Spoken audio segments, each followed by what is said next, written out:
You're listening to the FYI podcast where we talk about faith, life, relationships, adulting, That's right. your life, your career, your finances. I'm Josiah Keneally. And I'm Micah Keneally. And happy Friday, everybody. Every single Friday, we kick off a new episode. And here's the thing. If you like FYI and you want to maybe up your game in leadership and understanding of the Word of God or topics, maybe like at large, we also have another podcast that maybe you don't know about. And that's Young Adults Today podcast.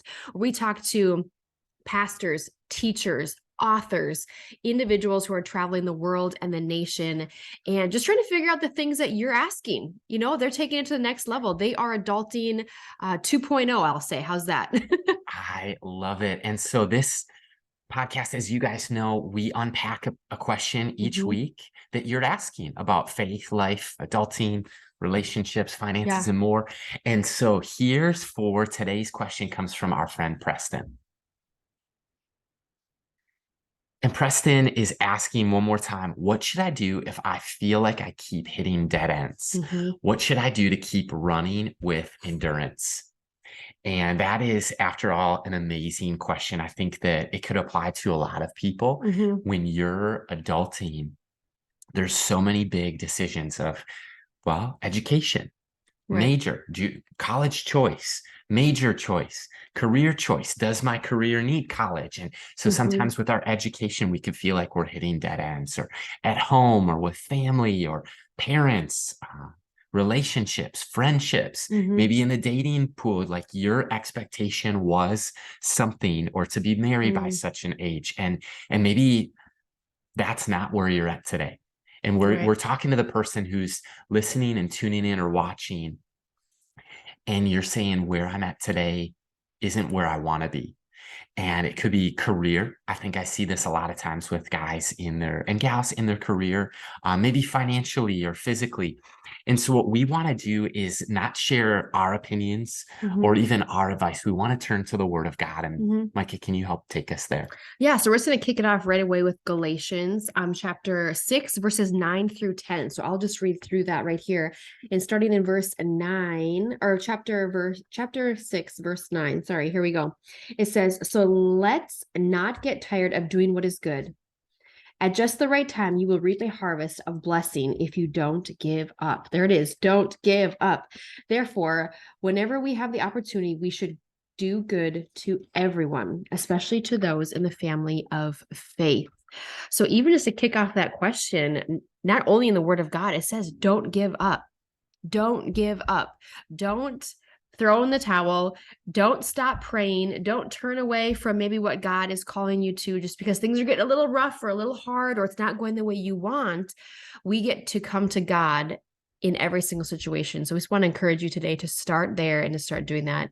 And Josiah, do you have another verse for them to encourage them right off the bat? I do. And I think of whether it's Preston or others who are listening and you have the same question. Really, Hebrews 12, 1 and 2 really says it.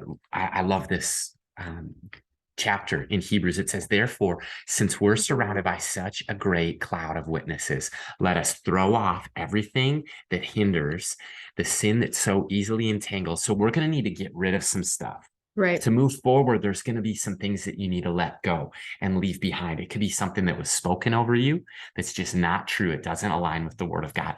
It could be some fears. It could be some sin, but there's going to need to be some things from your past that you don't need to bring into your future because they don't belong there. Then it says, "And let us run with perseverance the race that marked out for us, fixing our eyes on Jesus, the pioneer and perfecter of our faith. For the joy set before him, he endured the cross, scorning its shame, and sat down at the right hand of the Father of God. Consider him who endured such opposition from sinners so that you will not grow weary and lose heart." And when your question was asked, I actually thought of these verses specifically right away because you answered part of your answer in your own question when you said, how do I not give up? And how do I stay encouraged? How do I run with endurance and perseverance? In other words, sticking with it. And I think the source is Jesus. There is a supernatural spiritual component to this race called life that we're not running ourselves.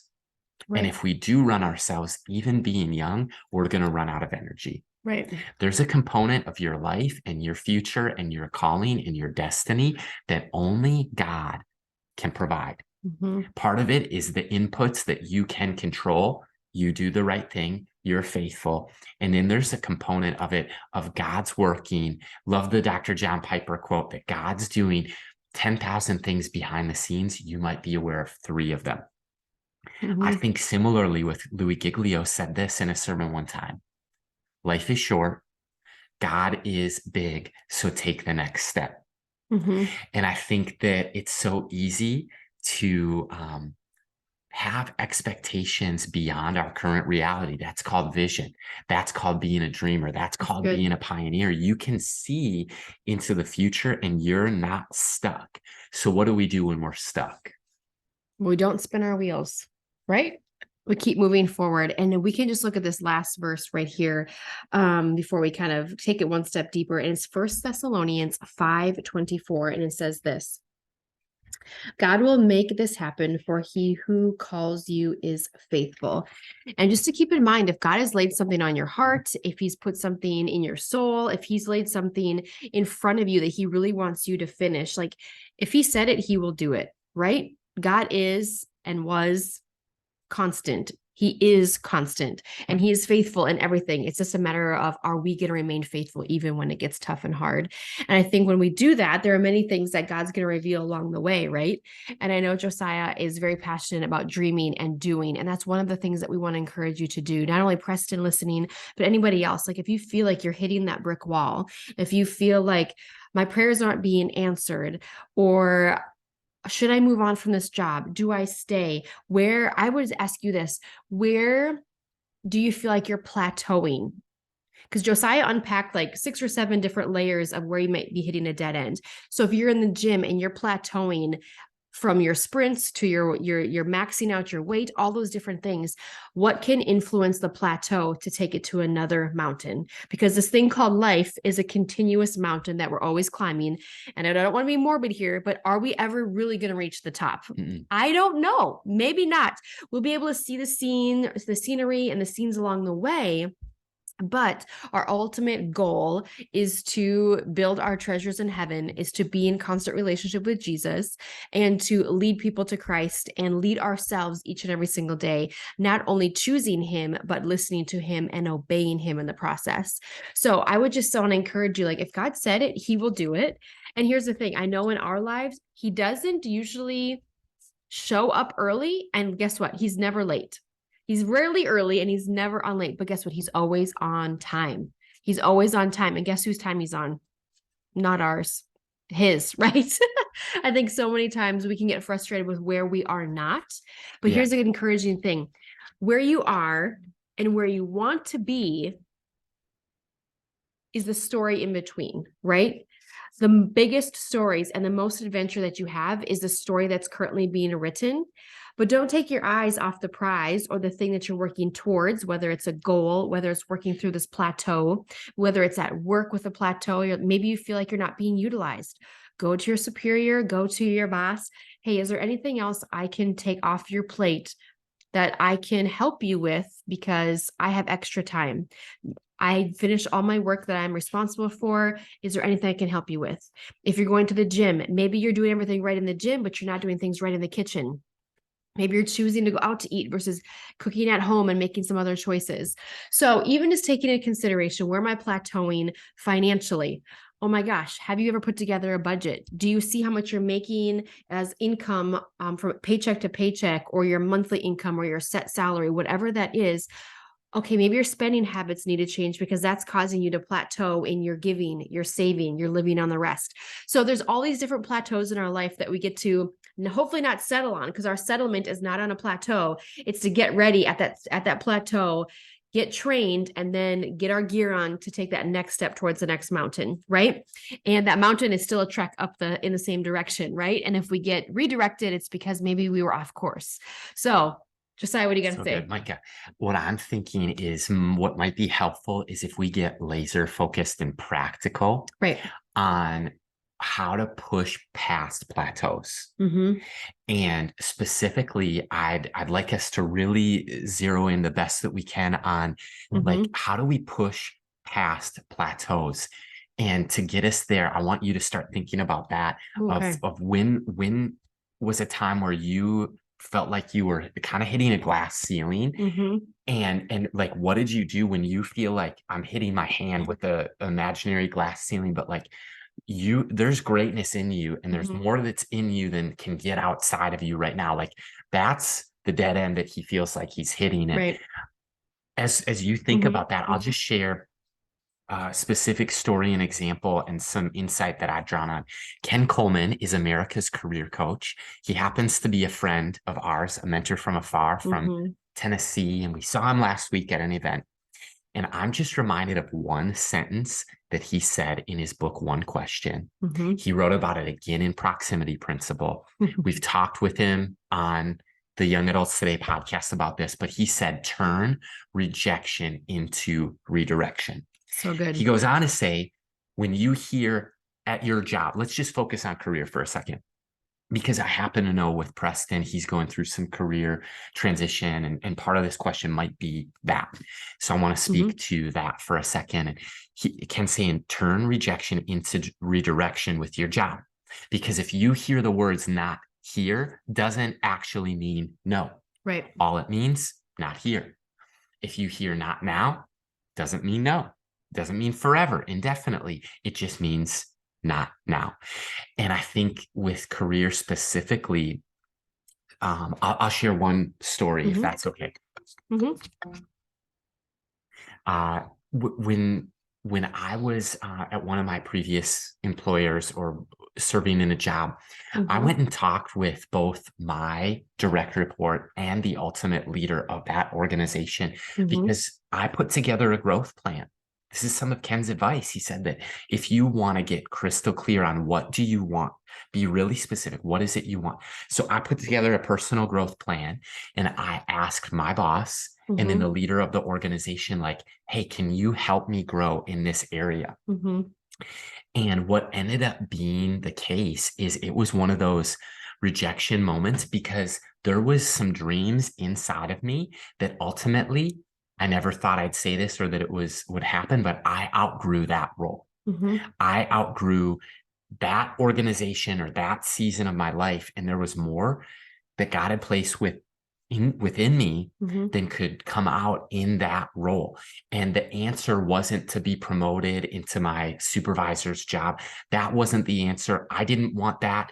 I don't think that they were asking of that or that opportunity was there. But even if it was, that doesn't solve the itch that was inside of me, this calling, this burden, this anguish in my soul. It's almost like John Wesley. There was a fire in my belly. In John Wesley's story is he felt like he needed to preach the gospel, but the pulpits of England were closed to him. Right. So what do you do when you're called to preach and you're John Wesley, but you can't preach at any pulpit? He went to the field and thousands of people showed up to his field preaching. So I want us to think like a pioneer. I want us to think like a revivalist, like John Wesley. You might not be given this dream job where it's every opportunity that you could ever imagine. You need to get crystal clear on what it is you want. And so for me, I gave my employer that opportunity. Hey, I feel this inside of me. And mine was kind of like John Wesley's. I wanted to communicate more. I wanted to grow. And that opportunity just wasn't there in my role or in my position or in that organization for them to even offer me. Right. So what it ended up being is it ended up being an opportunity to explore other avenues. And it wasn't they hated me. It wasn't that I hated them. It was just ultimately there was God went with them and God went with me or with us. And so in the process, one other crystal clear, laser focused piece of insight that I would have is kind of this idea of a mastermind. Find a community with accountability, other experts in your field, or seek out some mentors. And what a mentor or a mastermind gives you is two things: accountability and access. Good. It surrounds you with some people who are beyond your current level. And when you surround yourself with people who've already busted through the plateau, they can help you get there. Mm-hmm. Yeah, I think that's a great illustration of just imagining like where you are, where you want to be, and asking God, how do I get there? Because if he's put something inside of you, like he did with Josiah and he did with me, it is uncomfortable. And I would say this, there is stunted growth versus growing pains. Whoa, whoa, whoa, whoa, whoa. Say that again. Your stunted growth versus growing pains. I've never heard you say this. Me either. That's why I wrote it down. So So I think when you hit that glass ceiling, what you're experiencing in it is, and what Josiah and myself have experienced in several different areas of life and just ministry and just opportunities that we've had, is a stunted growth. Meaning that if I choose to stay and just camp out under this glass ceiling and never break through, I'm never going to reach my full potential. It's kind of like putting a fish in a bowl, like you put a fish in a bowl, that's how big it'll grow. If you put it in the ocean, like the opportunities, like it's going to grow. So just thinking of that as you as a person, no matter what role you're in, let's be lifelong learners that are always, learning, always growing, and never settling for the stunted growth, becoming stale, becoming stagnant, because that's not fun to be. And you see those people, right? Those are the people that don't like their job. I can relate to the fact that I'd outgrown my role very similarly to Josiah of like, hey, I'm not a licensed pastor. I'm not ordained, but I'm doing all these things. I can go up to here, but because I don't have the schooling, I can't go up to here. Like I can't break through that glass. So my glass ceiling was going back to school. That was my next thing. That was my breakthrough moment in that season, right? We always have breakthrough moments. So I felt like my personal growth was being stunted by the things that I was allowed to do and the things that I could not yet do, just for the sensitivity of people's information, lives, just that everything goes. And I respect that and I get that. And if I would have stayed, I think I personally would have taken an opportunity to serve God and serve the people and serve the young adults. And that opportunity would have become an obligation. The moment that your job becomes an obligation that I have to go to, I don't want to be here. I don't like what I do. I don't necessarily enjoy the people I'm with. There's no room for me to grow. You see how my personality just changes. You kind of just go through the motions. So, and then you become poison in the water hole because you're dissatisfied with where you're at. Like I was becoming that person. I said, I have to resign and move on to school, which starts this month. So I'm transitioning out because I feel like if I were to stay, I would become poison in the water hole. And I don't want to become that. Like, I just don't want to have a bitter heart. I want to leave on amazing terms. So anytime there's a transition of you breaking through a glass ceiling, it's not only affecting you, it's affecting the people around you. So one thing to keep in mind, leave people in places better than you found them. So if that's a transition out of the job, if that's whatever it is, just leave people in places better than you found them and leave on good terms, because you never know when you can go back in relationship with them. You never know if they're going to offer you a bigger job promotion. You don't know if they're going to need you and call you back. And maybe you're in a season where you would want to work for them again. I don't know. But keeping that in mind. So when you once you step and break through that glass ceiling, the growing pains start, right? Because the level of uncertainty increases, and so does the fear of the unknown. So does the curiosity that grows as well. But what I realized when I moved downtown Minneapolis are all these different things of like, wow, I'm going back to school. I'm leaving everything I've known. And I know you guys have heard this, but it's like, I had to pay for parking, like growing pains, like just how the world functions. Growing pains can be this. They can be just putting me in an uncomfortable situation or an unknown situation where I'm like, oh, I've never experienced this before. This is uncomfortable. This is unusual. Oh, this is an opportunity for a growing pain. This is God sifting through some things to make me a bigger, better person in regards to a bigger perspective of the world and not just my small town mindset or my smaller town upbringing. So just keeping in mind when you go through the ceiling and you burst through that glass floor, get ready for the growing pains, because the growing pains means that you have an opportunity to show up and let God show off.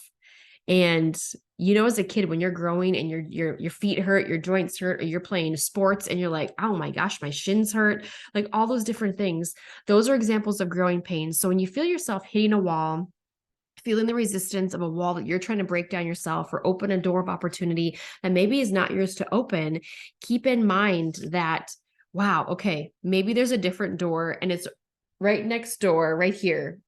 This door is locked and I'm not supposed to go this direction. And I'm seeking counsel. I have those mentors in my life. I'm praying. I'm reading the word of God. I'm trying to figure this out, right?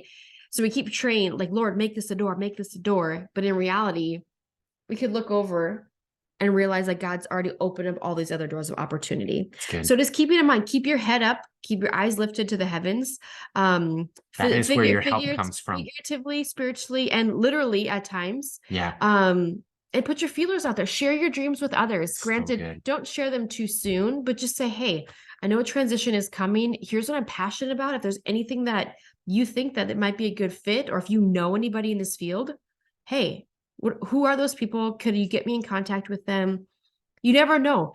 I mean, one sharing of one dream to one person can open a huge opportunity for you as an individual. So we want to be people that not only knock on the door, but we want to be people that open the door for others, that greet people, that welcome people in, that say, hey, sit at my table, join my team, meet my friends. Here's my family.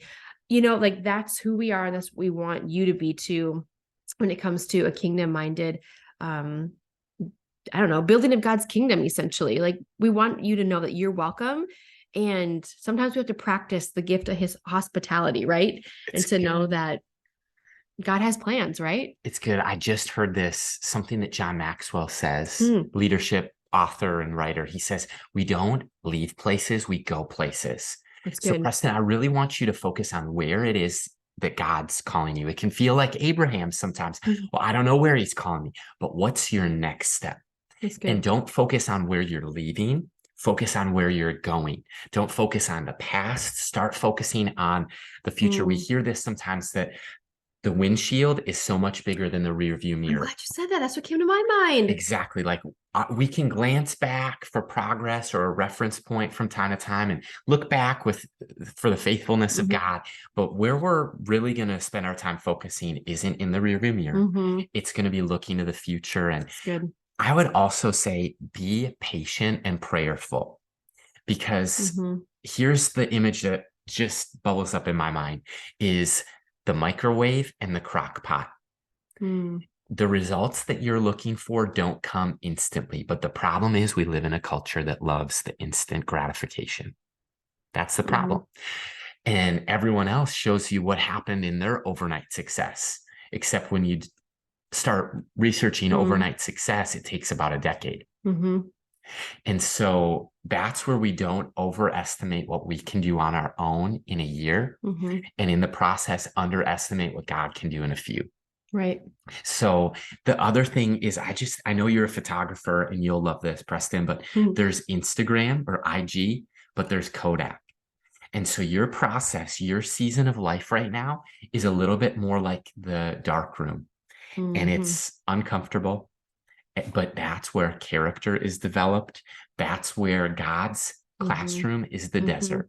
And he took Moses to the desert for 40 years. And he took the Israelites there. He took Jesus to the wilderness to pray and fast for 40 days. And that's not a time of weakening. That's a time of strengthening. So view this season of you're going to get some of the most amazing portraits. You're going to get some of the most amazing views of God, but they're in that quiet place. They're in that dark room. It's that Kodak development. You can picture it, you can smell it. There's the solution that's in there, and it's going to take a process of development of your dream. Yeah, that's so good. And maybe you can relate to Preston's question. Maybe you find yourself up against a wall and you don't know which direction to go. And the only place you have to look is up. And we just want to encourage you, if you're looking up for the 10th time, the 100th time, or the first time, and maybe the first time here, you're like, you know what? I don't know who Jesus is. I don't know if I can trust him. I don't know if I believe in him. Maybe I've heard of church. If you're that person, you're really questioning your faith and you're wrestling with the questions, or you're saying, hey, I do believe in God. I do believe that Jesus was sent to this earth to be fully man to be fully God, to die on the cross in place of my sin, to take the debt that I could and would and never be able to owe, and see him resurrected on the third day after everything had been taking place after the beating of the cross, to say, I want to spend an eternity with my children. That's what Jesus did. That's what Jesus says. That's what he's done. That's what is going to happen when he comes back. And if you find yourself and you're saying, hey, I want to accept Jesus right now, you can check out our website, or you can direct message us. Let us know if you have any questions. Let us know if you want to say yes to Jesus. We want to get some stuff in your hands. And maybe for the other person listening, maybe this is like your 10th or 100th time looking up and you're in surrender again. Guess what? You are not alone either. We are constantly surrendering, not only in the big moments, but the small moments. As people, as parents, as pastors, as friends, we have to surrender every moment of our life to God, because he's where our help comes from. He's where our hope comes from. He is the author and the perfecter of our faith, and we can trust him with any and all things, even when it feels impossible. He is the God who defies the impossible, because everything he does is in his time and in his name, and we just want to glorify him in the process. So Josiah, do you have anything else to say on this beautiful Friday? If he said it, he'll do it. Yes. God said it, he'll do it. He pays for what he orders.